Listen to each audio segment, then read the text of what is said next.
had a recent controversy in which you found yourself more as a window to understand some of your broader views, which was the praise you originally offered for Roger Waters with regard to his stance on both Ukraine, which he is opposed to in terms of the U.S. proxy war, as well as COVID. He was questioning a lot of the same orthodoxies you were. And then you ended up deleting that tweet where you praised him and made clear that the reason was because he had held views on Israel and Palestine that you didn't share. I want to ask you about the specific kind of divergencies that you have with him on that question. But before I get into that, why was it necessary for you to delete your praise for Roger Waters just because you disagree with him on Israel? Can't you praise him on Ukraine and COVID and then at the same time say, but there are other issues, including Israel, where I have differences? Why did you delete the praise entirely? Well, first of all, the reasons that I praised him was because of his position on the war, his position on COVID, which I thought was very courageous at a time when nobody, and also his position on Julian Assange. Right.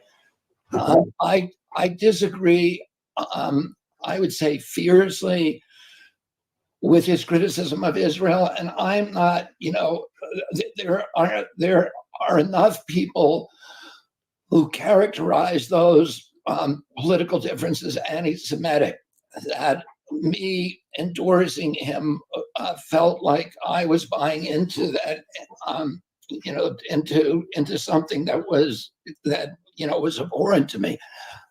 I really disagree with I think Roger, like many critics of Israel, first of all, people who criticize Israeli policy should not be characterized as anti-Semitic.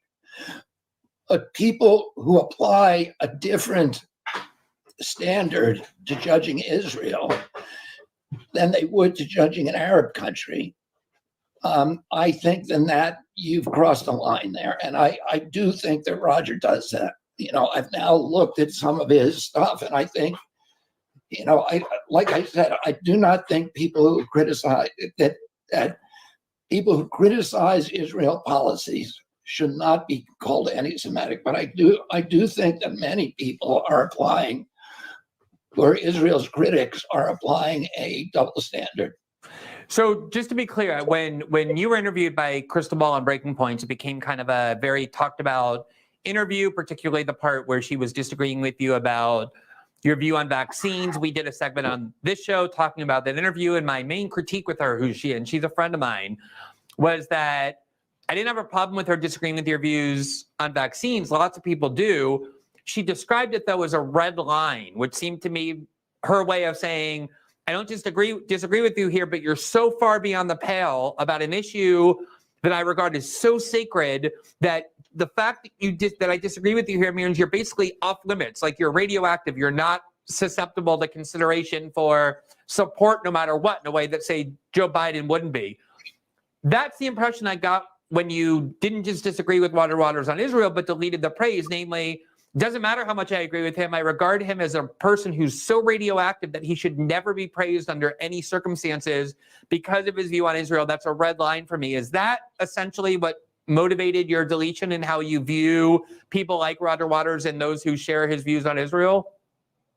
No, not at all. In fact, I continue to admire Roger Waters for his positions on, for his courageous positions on the Ukraine, on Julian Assange, on COVID. But because of that issue is so sensitive and radioactive to people, I did not want to leave any opportunity for people to misunderstand. Since apparently, I guess, as I understand it now, he's more well known for his anti-Israel position than probably any other position. And so praising him without making really clear what I was praising him for, and that I did not buy into his other stuff, was a source of confusion to people that I did not want to leave up there.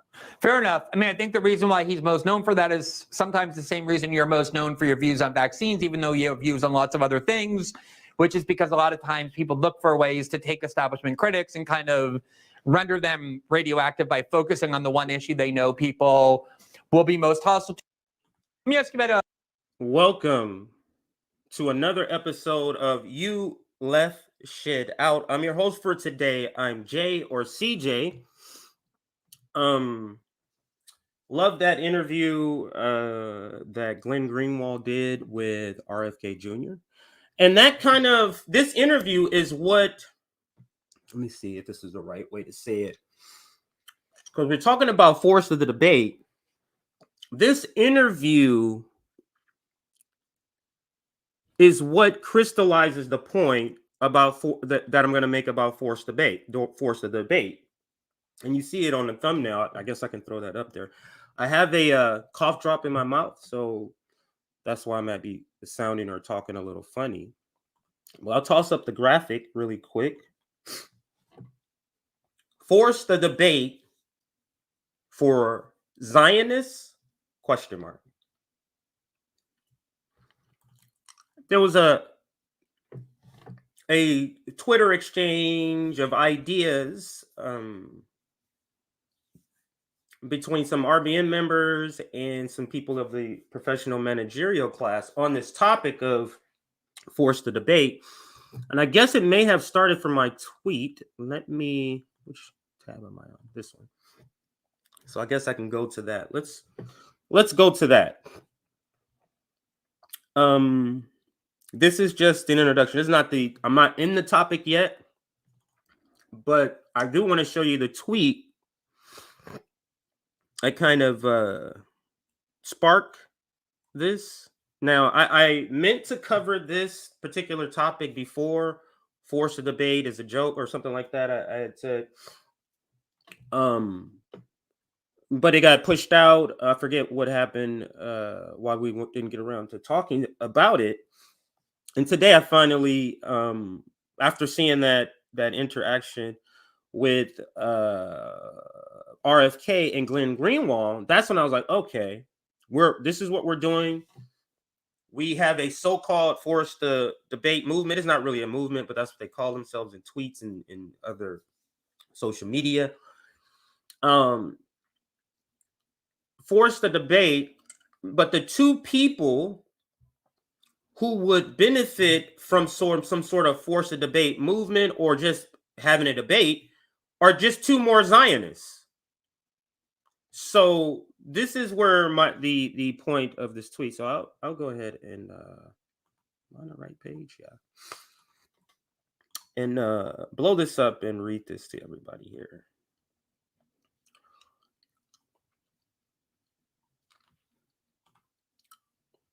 And Sabby chimes in,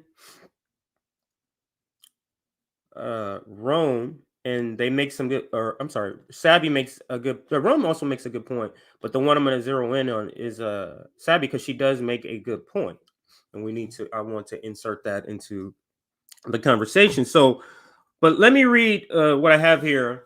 Quote, forced a debate, end quote, for two Zionists does what for working and poor people?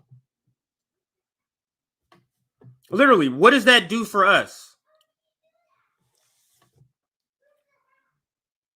What does that do for people who are poor and those that are working class? Forcing a debate. For two Zionists to get on stage with a third Zionist so that we can hear $15 minimum wage, so we can hear about income inequality. You see the trade-off that the professional managerial class is quite willing to make. Always throwing the Palestinians under the bus. Now, the point that Sabby makes, let me see if I have it here. I didn't mean to start with this one. We'll see how it goes. The point that Sabby makes, let me see if I saved it anywhere. Thought I did. Maybe I didn't. But I can look it up. It was in here somewhere. So and this is a good point that Sabby makes here. Every candidate should be allowed to debate, in Sabby's opinion. And I told her in the text, I agree.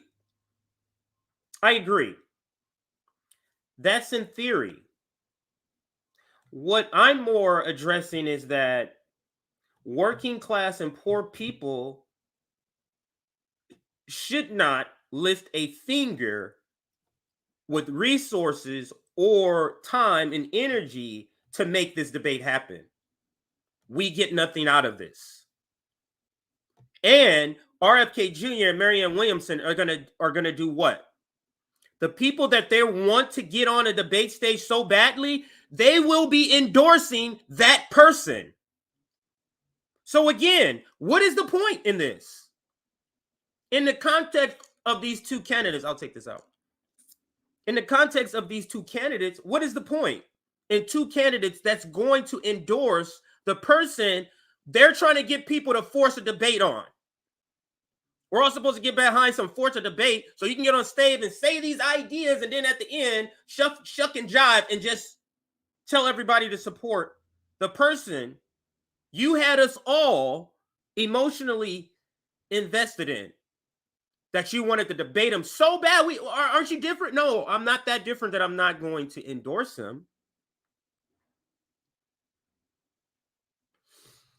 And then she makes another good point here, because I essentially, what I just said is what I responded to Sabby, and Sabby makes another good point.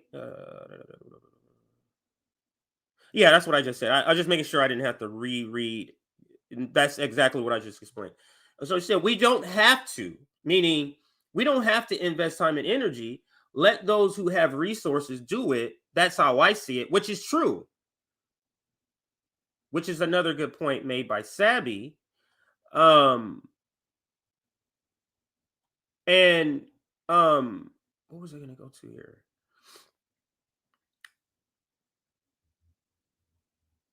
Oh, another good point made by Sabby here. And those who have resources aren't the working class and poor. So I'm fine with the bourgeoisie class, the Katie Halpers, the Breonna Joy Grays, the Crystal Balls, the Mary. All of y'all can spend money. Do you? But when we're talking about working class people, no, not at all. So after I sent out the tweet about force of debate, obviously Katie caught wind of it. It's not a coincidence that this is literally like she could have just responded to me. So this is obvious response to what I said. You don't have to believe in the Dems or electoralism to support forced debate. You do have to believe in electorium to support forced debate, because the debate is for electoralism. But to the first part, you don't have to believe in the Democrats to want to debate, which is true. Which is true. I would love to see them debate. I would love to see all of them debate. It would be very interesting.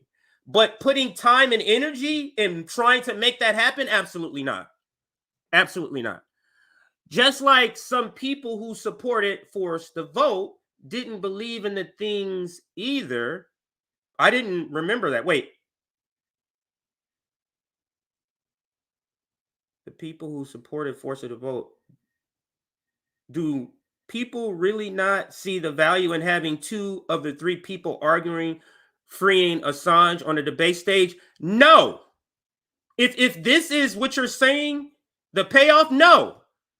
Hasn't the establishment already given the green light to say that freeing Assange is okay? Several corporate newspapers have already said that. So, no. Is, poor and working class people coming out, providing their time and resources to get in there, and what they're getting is somebody interjecting Assange on a debate stage? No, not when they agree with them on Palestine, not when they agree with them on Ukraine. No, that's not a good trade-off. That is absolutely not a good trade-off. So, let's go to my bookmarks here. So we saw that video. I'm going to play another video of his, because I want to keep interjecting. Understand, these are Zionists.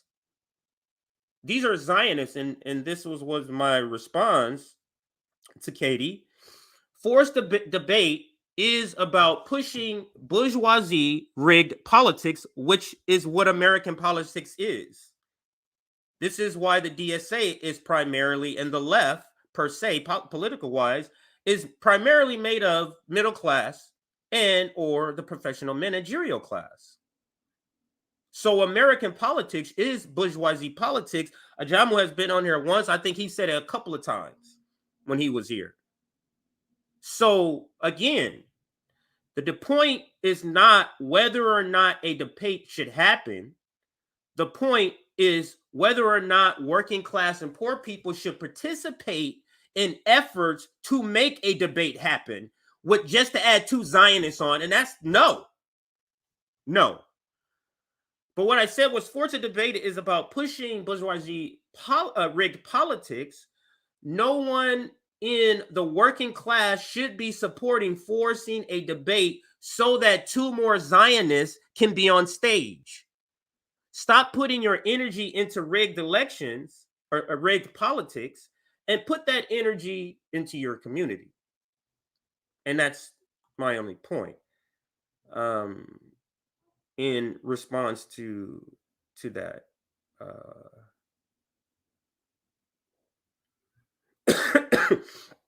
It's a tweet. It's sort of related.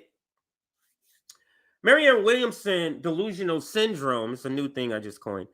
Marianne Williamson supporters are pointing out RFK Jr.'s awful takes on Palestine as if it will bring Marianne Williamson more supporters. This has really been very fascinating for me to see this.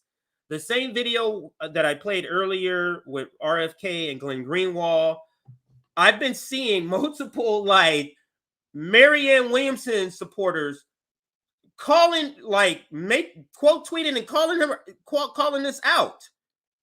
And it's very bizarre because do they not know that Marianne Williamson is a Zionist also? It's just weird to me. Have you forgotten Marianne Williamson is a Zionist also? Why would RFK supporters who are switching from him, by the way, because of his Israel stand, why would they go to Marianne Williamson, who's also a Zionist, instead of switching to, say, Dr. Cornel West, who isn't a Zionist? Just very bizarre. But like I said, that's a side point to what we're talking about here. Now, this other video, and that's our elder Margaret Kimberly, saying this about the appearance of RFK on System Update. RFK says that Palestinians pledged the destruction of Jewish people. What a self-serving little coward and liar who sounds like every Democrat and Republican president. Please stop claiming he is different. And let's see what triggered her. This is a shorter clip. Let's see what triggered Margaret. Everything has a historical context in Israel. And if you look at why we don't have a two-state solution in Israel, which everybody now says they want, but both in 1947 and 1947, 1948, and then again in 2001, it was the Palestinian leadership that walked away from a two-state solution and pledged itself to the.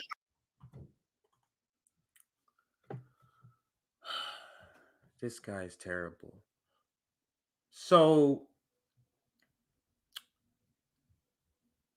you in your house, some random strangers bust in, take your shit and take your room one by room and putting you in one little corner. And then when you say you don't want a shared house solution, you're the bad guy? Because you're saying, no. Well, how about you just get out my fucking house? You're the bad guy. This is RFK Jr. So whatever goodwill he's built up about COVID, that shit's gone. Because the Palestinian issue has been going on a lot longer with atrocities still going on to this day, every day. And COVID is still going on too. Don't get me wrong, but you get the point. Don't love a candidate because of his stand on something that is more temporary or even new, if you want to use new, than his stance versus his stance on something that has been going on for decades. Like, get real. But let's finish out what he says here. This guy. It was the Palestinian leadership that walked away from a two-state solution and pledged itself to the destruction of the Jewish people. Oh, and that, that's a very, very clear. So if you pledge yourself to the destruction of the person who has home invasion you and is trying to live in your house, where's the problem here? I don't mean all Jewish people on all lands, but the Jewish people that's in my house. The fuck out of here. Now, understand, this is why in order for them to be able to have this point, they have to establish, forget about the home invasion. We're already at the two-state solution. They don't want to talk about that. That's why he says this in the beginning. Everything has a historical context in Israel. And if you look at why we don't have a two-state solution in Israel, which everybody now says they want. You see that? He's claiming a fact that's not yet in evidence here. What do you mean? That's not a fact. But he's playing like that's the fact, because anytime a person who comes in and take your land has to always start in history after that shit. United States does it all the time. They want to start after that part, which he wants to do too. This is an indefensible position, and I believe logically he knows that. You can see the tails in the first video. He was very uncomfortable talking about this. Very uncomfortable. You can visibly see him be uncomfortable in the questions that Glenn was asking him in the previous video I showed earlier. So just terrible, terrible. We're doing a short show today. So my daughter has a minimum day, and there's no sort of roundtable when it's all the members today at 4, because Nick is moving. My daughter has, getting out early, so I got to go pick her up. So that has been postponed. So I was like, let me jump on here at least for an hour to give some content, some live content to our community, because we like to do that every day. At least try to provide a little bit every day. Now, where I was going to is I guess, where did I put that? Let me read Rome's tweet. My bad. Here's Rome's response. It says, "What happens after these debates about healthcare and freeing journalists? Not a damn thing. The government does not give a fuck about our wants and needs. They picked the puppets, and you can't do a damn thing about it. Stop letting people like Katie Halper fool you." Now, to be fair, I don't necessarily think she's, I wouldn't use that language, fool. Maybe Katie's coming from a good place, meaning she's wanting to get something done. But this is the problem with the professional managerial class. Like, the way you're wanting to get something done isn't the way we're going to get that said thing done. Going through the Democratic Party is not that. So this is why I say it doesn't matter what a progressive Democrat believes as an individual candidate, because it matters what your team believes. It literally matters what your team believes. So if we're gonna elect, Nina Turner, and she's like, oh, she's not for defund the police. Maybe she's a bad one. A person who's for defund the police, like, what does that do? What does that do when the team she's joining is not for that? They're explicitly against it. But you're adding to a team who's against it, and the player individually may not want it. But what does that matter when that's a bench player, if we're talking about sports? So a bench player has a different view than all the starters on the field. What does that do? It's the team. So it matters what your team wants to do. This is why we should be advocating for third parties, where third parties' policies align. Not simply we're just trying to pick one of the capitalist teams. My view. There was 2 stories I wanted to make sure I get to. I think we've talked about this enough. And again, this is not. I don't feel it came off that way anyway. But there's not no shots fired to Katie Halper. I still like Katie Halper. Her show provides a lot of great guests. Like when you think about her show, she can have like a classic wall, Hall of Fame wall of just great guests that she's had on. So that's something you can't take away from her. This is the diversions in class on the left is what we're seeing here. It's a diversion in class. And for so long, the upper class, the middle class and above have been the voices of the left. So all working class people would just kind of go, oh, well, the people with degrees, they say this is the best way to go. And we just kind of go with it. And RBN is here to say, no, that's no longer happening. We're here to advocate for what we think workers should be doing. And if that bothers you, or if that conflicts with what your strategy, it does. That's just what it is. But let's get to the next story. I think let's see what you say first. Comments. I haven't had a chance to look at the comments quite yet here.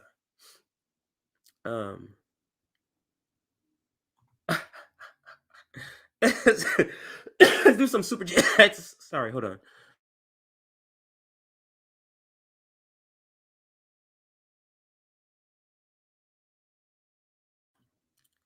Let's do some super chats. A Biden 71, always with a little love. Super sticker. Thank you, sir. This one is Sean Brock. They're not bringing up Assange in a debate. That's true. Like, the moderators are not going to be bringing up no Assange, no corporate moderator. So that is true. That is a good point. Thank you for that super chat. Here's another one. The NATO left would sell the houses to get a mention. Ain't that something? That is, I would not deny that, but the NATO left would. Just to get a shout out.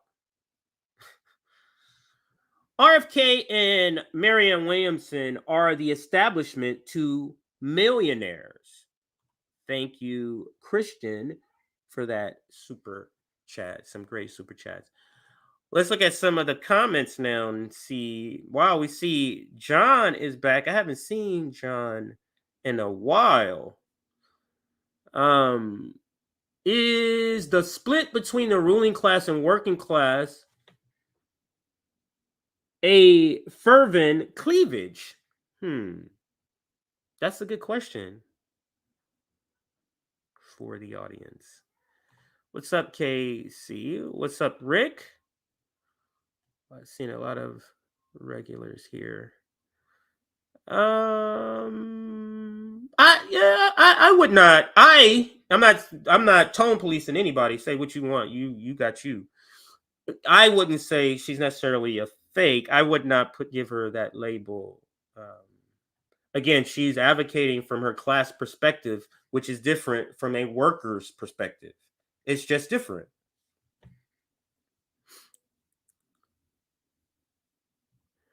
Yeah, Aaron, I would say Aaron is a PMC. I mean, a lot of us are PMCs. I'm am I a PMC? No, I'm not a PMC. But I got PMCs all throughout my family. There's a lot of PMCs out there who are being PMCs, and then there's a lot of PMCs out there who are down in the trenches. One of the Black Power Media guys, he's a PMC, he's a lawyer. Kamal. But I would classify Kamal as one of the workers, how he's fighting down there in Atlanta about Cop City. You get what I'm saying? So and I would put Aaron in that same mode, that he might be a PMC, but these are PMCs we would call class traitors, and we welcome those PMCs. Class trading PMCs is some of the people who supported, Hollywood actors supported financially the Black Panthers. So there's a place for class traders from the PMC class. Okay, here goes one we can analyze here. Israel-Palestine has been a two-state solution since the beginning of the settler colonial apartheid project. Hasn't worked. Settlers go home. Exactly the point. Freedom for Black people and liberation has been the project since the Emancipation Proclamation. That doesn't make it, accomplished. Katie is definitely PMC, yes, and I don't think she would deny that. She understands that she is. Again, professional managerial class is not meant to be a slur. It's a description. Professor Catherine Liu, a professor over at University California, Irvine, she's out here close to me. We've had her on the show a couple of times, and she wrote the book on the case against the professional managerial class. She is actually the author of that book. And she says all the time, hey, I'm a professional managerial class. I'm in there, but I'm advocating against them. So there's a lot of them. She's a Marxist, though. So there's a lot of them that understand this. Rome is right. Rome with the facts. What is FOS? FOS. What is a FOS? What does that mean? Before I put that comment up, if anybody knows, so I don't want to put that up if it's profane. FOS, not a POS. I know what a POS is. That says an FOF. Yeah, PMCs like David Sirota do fool you. I would say Jordan Sheridan does that too. If they would just be reporters and not do anything else, I think they will be A-okay. I think even people like, for example, David Sirota and Jordan, they will actually be getting asked to come on more shows to do, to talk, sort of like Case Study QB, if you were seen as neutral. Like Case Study QB is kind of seen as neutral between the reformist camp of the left, who we would call the NATO left or boutique left, and us, who they would call us the dum-dum left, we're more radical. So, but David Sirota, like if they didn't chime in about what people, and they just did reporting, they would absolutely be getting called on the Convo Couch, be getting called on Jimmy Dore, getting called on Revolutionary Blackout Network, like we call on Wyatt Reed, like we call on Dan Cohen. I was trying to remember two recent people we had on. So yeah, great conversation. Thank all of you for the conversation. Let's see if anybody answered the question about FOS. What is an FOS? And then I'm going to move to this final story, which is Donald Trump appears in court. This is what Democrats are doing. This is all set up just so that they can use this throughout the year to kind of dunk on Trump. That's what this is about. They're using our tax dollars, having him to have to show up with this army, this whole freaking entourage. You see this when I get to the video. All this entourage is just terrible. Just terrible. Let's get to some announcements, and then we shall cover this last story. Maybe I'll cover a couple of just short things and get you guys get your opinion on it. A couple of things I want to show you. But first, make sure you join our Substack. It is our target by the end of the year. That only gives us another 6 months to begin writing op-eds on here. But for right now, we use it as our mailing list to notify you of when we go live or when we drop clips. So Aaron sends out an email once a day that has all of our clips. So if we put out 3 clips one day or 6, they'll be in one email and you can just watch the different clips. The clips are excerpts from our live streams like this. So whether you want to see the live stream or clips, joining our Substack gets you notifications by email for both of those. Hopefully you understood me with that in my mouth there. RevolutionaryBlackoutNetwork.com is our website.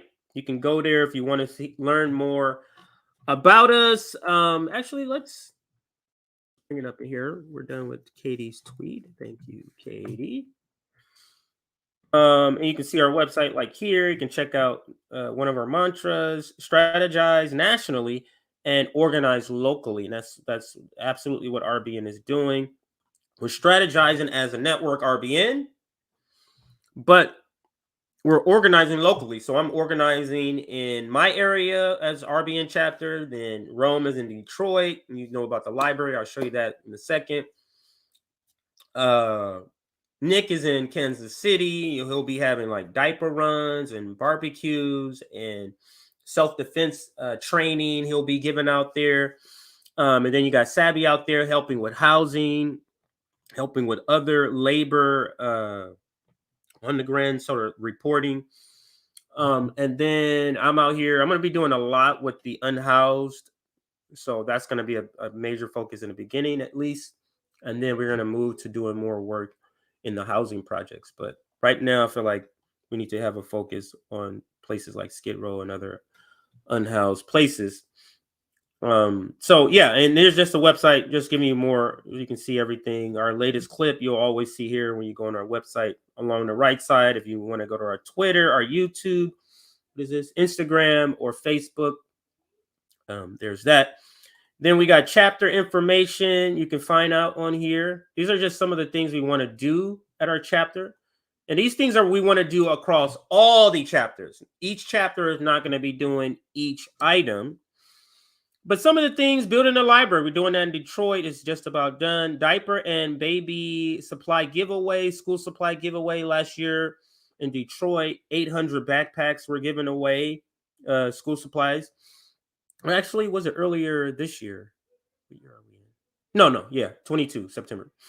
August, I mean. Disability community outreach, feeding the poor and unhoused, housing activism, bill payment assistance, self-defense classes, remote webinars, citizen journalists, tutoring, K through 8, arts and craft classes, and youth basketball training. Then you scroll down, you can see some of our Sabby is out of the Boston one, JB's out of the Orlando, Detroit with Rome, and then KC and Long Beach with me, Nick and I. So you can go check all of this out on our website. And it's a bunch of other things. I didn't even go through all the tabs, like our summits. You can go check out and see, the summits that we've had on here. Some outreach pictures if you wanted to see some of the groundwork. I think this is 12,000 bottles of water to Flint, or was this Jackson? I think it was 9,000 in Jackson, maybe. Yeah, so. And then that's Sabby doing some community work. I think this is at a Free Assange rally here. So this is some of the things that we're doing. Check out our website so you can see all of this. And if you like our graphics, these great graphics that our editor puts together, and the clips that she clipped and sending that all out, And don't forget, we got Cornel West tomorrow at this time. Cornel West will be here. I forgot about this as an announcement. So Cornel West will be on the Nick and CJ show tomorrow, 3 p.m. Eastern.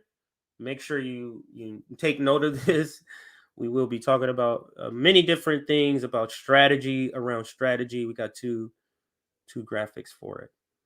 But if you like these graphics, make sure you donate to our fund. We're raising money to pay our employee Aaron, our editor, fair labor value. So we can do that with your support. Our GoFundMe is scrolling right there at the bottom, and you can donate there. I think that might be all the announcements. Now let's get into the last story here. It's probably just one story since I got about 15 minutes before I got to get off and get on the road. And now we'll go to Donald Trump appears in court. Where am I going? Twitter. Man, there's just a lot going on with Donald Trump, and this is all, you've seen our coverage yesterday on this. This is about tainting him for the election. This is American fascism, what the Democrats are orchestrating right now under the guise of justice. Now, that's not to say he hasn't commit crime, but I'm saying they all commit crimes. They all deserve to be in prison if that's the threshold of reaching prison. Let's go here. I do want to play a couple of news outlets' take on it before we get into it. There was one I found was funny that I wanted to start with. Is basically no. This is not a witch hunt. This is not a witch hunt. Like starting out this way. Is this it? Our live again with this form. No, this is not it. The traffic. Second. You can see the traffic. Is it this one? It might be this one. J.D. Vance, the freshman senator from Ohio, is an early Trump endorser, someone who has. All right, I'm messing up my attempt at doing this. Shoot. Anyway, let's start then with the Lincoln Project. Of course, because this is all a game. This is all theatrics to these people. So let's see what the Lincoln Project put out about this circus that they want all of us to buy into. Donald Trump indicted again, this time for violating the Espionage Act, one of the worst crimes imaginable. But he joins a select list of Americans also indicted for this crime. Robert Hansen, Aldrich Ames, Anna Montez, John Walker, Ronald William Pelton, all indicted for violating the Espionage Act with the prison terms that traitors and spies against America deserve. And what will Trump get?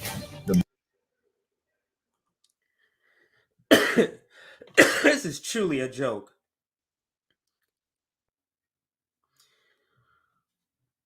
Trump should not be charged with no Espionage Act. It's absurd. What this is not also saying is that also Edwin Snowden, Julian Assange, or also the Espionage Act is being used against them. Like the Lincoln Project is like just scummy, very scummy.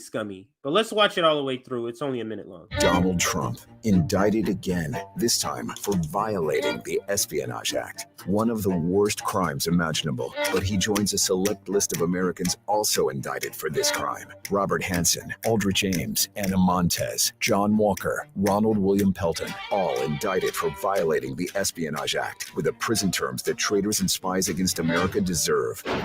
And what will Trump get?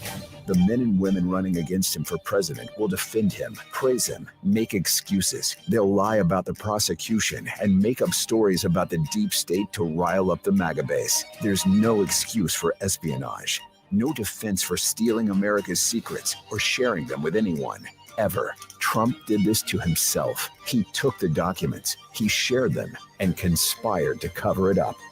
Patriots know people who commit this crime belong in prison, not the White House. Man, the Leakman Project is truly shameless. They are truly shameless, just pigs. Let's go down to the bottom and I'll just start from here. This is look at what had to happen in order for the president to get through. Look at so this on the top right hand corner here, that's traffic. Working people wanting to go to work and go about their day. This is what they had to go through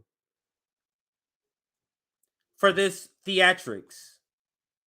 All because the Democrats don't have a candidate that can clearly and decisively beat a clown show called Donald Trump. Our live pictures from South Florida at this hour. You can see the traffic. That's our tax dollars, right? Working hard. That's some bullshit. We played Lincoln Project. Now this is the guy running for president. What's his name? Vivek, yeah.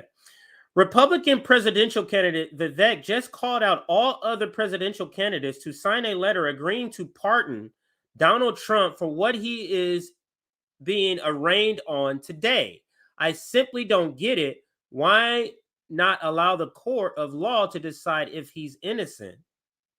So this is somebody, I guess, against this guy, but let's listen to this presidential candidate speaks. It's a little more than a minute. Let's listen what he says, what he's called, or who he's speaking to, what he's saying.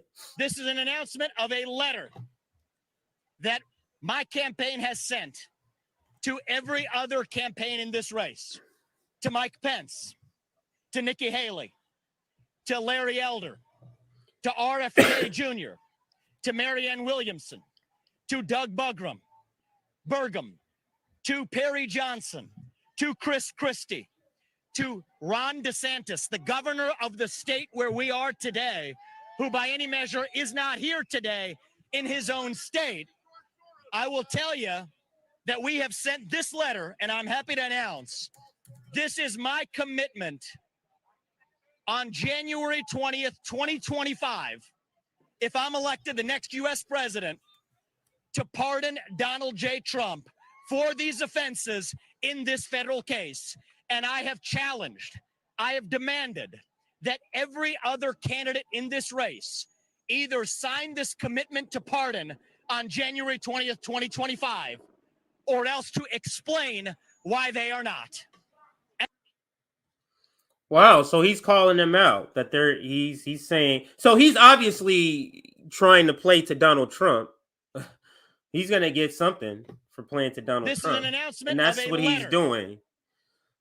But he's calling out the other candidates, Republican and Democrat, saying, hey, are you going to pardon him after this nonsense here? So this is just another short video showing what it looked like outside the courtroom. So let's listen and watch this one. It's a very short video just showing entering the courtroom or the courthouse. Oh, Peaceful, Jake. You're right. Absolutely right. It's a peaceful crowd. Well, we just saw and here you something can see going on some there. Secret Let's put the Service camera agents. there. Yeah. Okay, the police are pushing away somebody who is dressed kind of like as a cartoon prisoner with a sign that says lock him up, but he got on the street, I think was the issue there. Peaceful, Jake. You're right.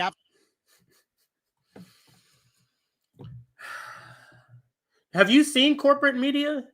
So it doesn't say like CNN with John King or CNN with Wolf Blitzer. It says the Trump indictment, and it's a block of like 3 hours. Let's play this one. This is also another short one. This is Fox News. Let's listen to what they say. Yeah, good morning to you. President Trump is scheduled to appear in a courtroom at 3 o'clock this afternoon. Now, a little bit ahead of that, the former president is expected to turn himself in voluntarily to federal authorities. He'll be digitally fingerprinted. In other words, no ink. He'll be photographed. However, the photograph will not be released to the public, and at no point will he have to wear handcuffs. Now, yeah, good morning to you. President Trump is like that makes a difference. Here, these little things that make a difference to the bourgeoisie.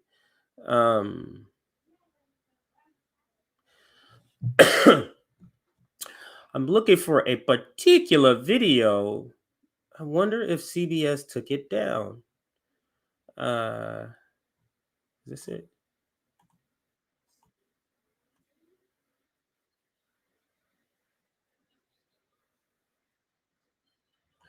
Okay. Yeah, okay. So I know what to look for. Hang on a second. Let's listen to Marco Rubio.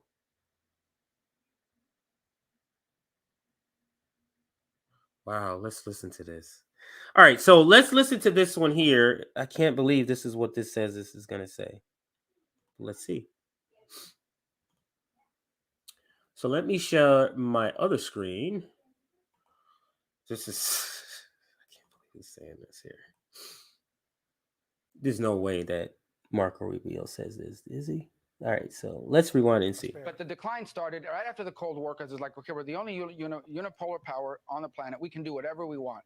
We can undertake a cultural hysteria, a ridiculous cultural hysteria that plays out. We had a lady or a man that now claims to be a lady, going topless at the White House 2 days ago at a Pride celebration thing.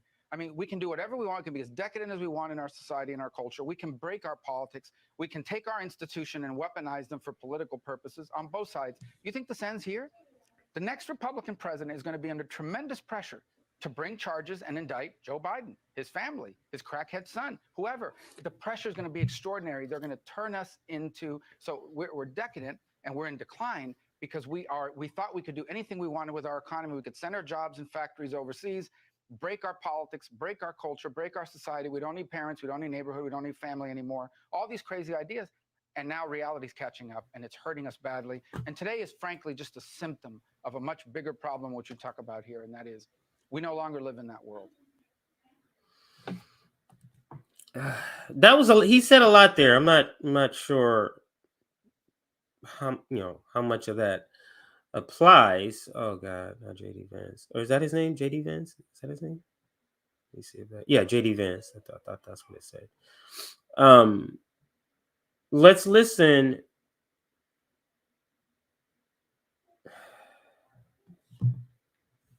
Let's listen to CNN's description. I think maybe inside the court. Let's listen. The former president took a seat at the defendant's table. He was wearing his trademark red tie with a dark suit. He had a very serious look on his face. Periodically had his arms folded. Once in a while would speak to one of his attorneys, Todd Blanche. And Todd Blanche is the lawyer who stood before the judge when he was asked to enter the plea. He said, "We most certainly enter a plea not guilty, Your Honor." And that was essentially near the beginning of the hearing. These hearings are typically very perfunctory. They're very short. And we got to the point very, very quickly. The former president entered the room probably about 30, 40 minutes before the judge. We couldn't see exactly when he entered the room because the televisions in the room we were in were not turned on immediately. But we saw the lawyers take their seats and the former president sort of twiddling his thumbs while he waited for the proceedings to take his place. He never looked around the room, had a very sort of glum look on his face. Again, just periodically talking to his lawyers who were next to him. Like they have the American public hanging on every little thread of this nonsense as a distraction. I'm looking for a particular one here.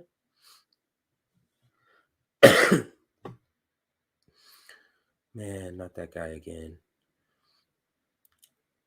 Oh yeah, we got to cover that Gavin Newsom story too. Let's play this one. I had to save and I didn't play it. So let's play it. Trump endorser, someone who has routinely talked about sticking close to the former president. Now we're watching him put that support into some kind of action here on Capitol Hill, saying that he's going to be blocking Department of Justice nominees going forward with the exclusion of U.S. Marshals. That basically would mean that this process is now bogged down. And one of the things that Vance says in a statement is this: if Merrick Garland, the Attorney General, wants to use these officials to harass Joe Biden's political opponents, Vance says we will grind his department to a halt. J.D. Vance, the freshman senator Wow. from Ohio, is So- an early Trump endorser. So he's gonna put a halt to what he can. So that's what JD Vance, and I think I saw his. So maybe I should go back to JD Vance earlier. I had skipped him. So let's see if that's what he's announcing here. So let's go ahead and sort of watch. Oops.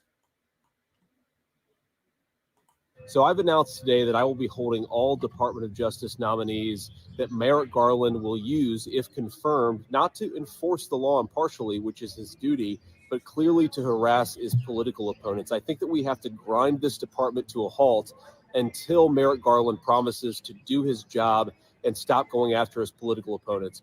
Donald Trump is just one and in the most recent example of the fact that Merrick Garland uses his department for political purposes. We have Catholic fathers. So I've announced today that I will be holding all Department of Justice nominees that Merrick. All Department of Justice nominees he will be holding. Wow. Okay. So that's what JD Vance has decided to do. I guess you can call that in solidarity with Donald Trump. Maybe, I guess. Let's go back to my bookmarks and play a couple of more clips, and then I gotta go. Her daughter gets out in a few minutes, and the school is not too far from here. Is this the one I played earlier? Okay, this is the one I don't know how I scrolled past. Oh, that happens sometime. Maybe I just didn't realize it. This is the one I was gonna initially wanted to play first. Listen to what she says here and how she says it. It is not about the 2024 election. It is about the destruction of the long-standing American principles that have set this country apart for so long. In recent years, we have seen the rise of politically motivated prosecutors who don't care for impartiality.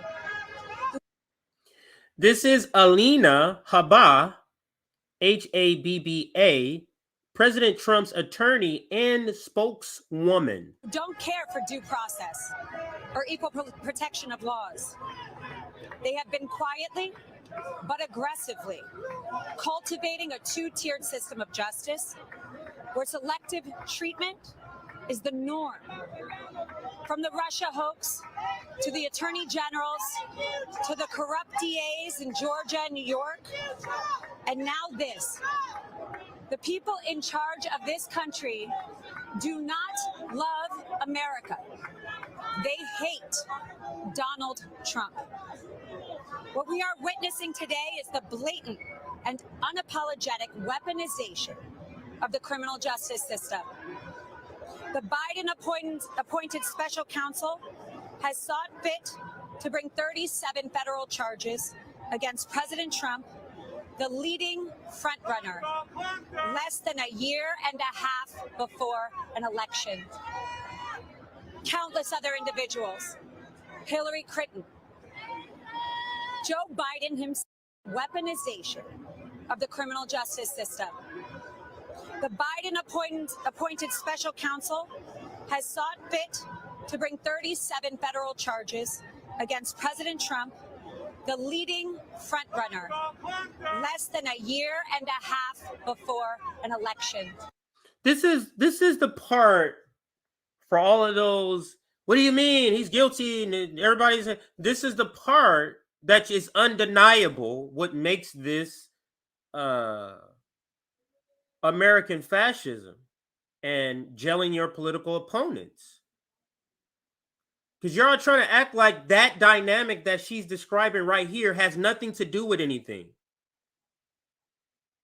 That this happens to be the candidate that's leading you in the polls, Joe Biden. And you're trying to act like there's no connection. And nobody believes that. No one. What? He has raised $18 million? He raised over $18 million since the indictment. Wow. The indictment is meaningless. It's a circus. I think this is all because they know that the trial has been put off to right before the election. They know this is all to be dragged out. It's not really about, taking him to court. This is about not having him be reelected. That's what this is about. And like I said, he could be guilty. All of this stuff is true. Nobody's saying that that's not true. This timing is clearly an indication of you're jailing your political opponents because you're losing. Because Donald Trump, with all the crimes he's committed, these aren't like crimes he just committed yesterday. Donald Trump, with all the crimes he committed, these charges could have been brought a long time ago. Let's let her finish out. There's another minute and a half before she finishes. And then we're going to close here. I got to get going on the road. The bell has rung at the school, so I got 10 minutes to get there. Countless other individuals. Hillary Clinton. Joe Biden himself retained possession of classified documents that have not been prosecuted. And none of them came into possession of those documents while they were president. None of them were president who, as the head and sole member of the executive branch, has the power to summarily declassify documents. The decision to pursue charges against President Trump while turning a blind eye to others is emblematic of the corruption that we have here. We are at a turning point in our nation's history. The targeting, prosecution of a leading political opponent is the type of thing you see in dictatorships like Cuba and Venezuela. Oh my God. Oh my God. It is so it's the kind of places you see in our plutocracies like the United States. commonplace there for rival candidates to be prosecuted, persecuted, and put into jail. What is being done to the President Trump should terrify all citizens of this country. These are not the ideals that our democracy is founded upon. This is not our America. Thank you. Yeah, so I mean, that's their point of view. So I showed you the corporate take and what liberals are saying. I'm sure we'll cover this again with Nick on one of our upcoming Nick and CJ shows with more development and more commentary, you know, more commentary from people like Morning Joe, because you know we love to examine Morning Joe. But I do got to get going. There is one video. Let me see if I'm able to quickly find it.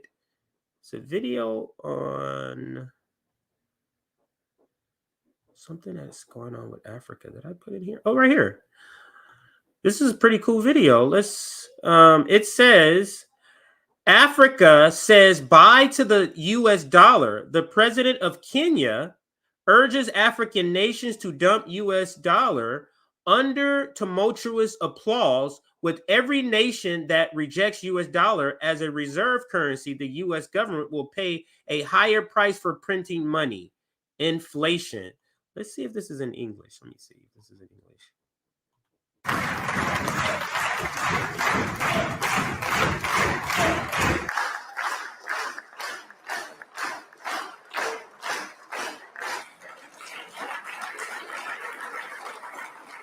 Traders from Djibouti selling to Kenya, or traders from Kenya selling to Djibouti, have to look for US dollars. How is US dollars part of the trade between Djibouti and Kenya? Why?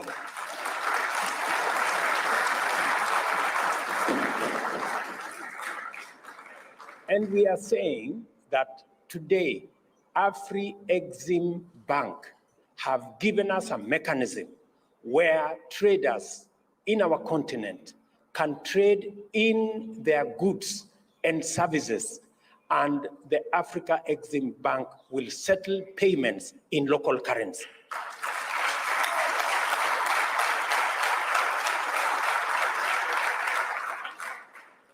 That is why Kenya champions the Pan-African Payment and Settlement System that is done by our own institution, the Afri-Exim Bank. Why, members? Why is it necessary for us to buy things from Djibouti and pay in dollars? Why? There's no reason. And we are not against the US dollar. We just want to trade much more freely. Let us pay in US dollars what we are buying from the US. But what we are buying from Djibouti, let's use local currency.